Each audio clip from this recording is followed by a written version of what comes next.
Okay, hello everyone. Here I want to provide a tutorial on how to keep screen on in Samsung Galaxy A15 device. Well, if you are using an application to monitor something in real time, like a security camera feed or a stock market app, you will want the screen to stay on. So, how to do that on this device? Let's go to the tutorial. First thing first, go ahead and open Settings menu on your device. Okay, after that, please scroll down. And then here we can choose Advanced Features.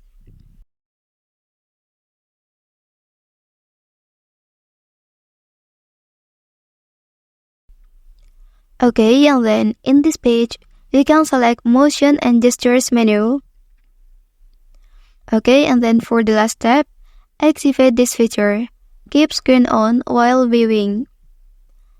Okay, that's the tutorial on how to keep screen on in Samsung Galaxy A15 device.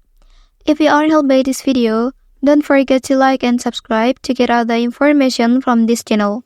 Thank you.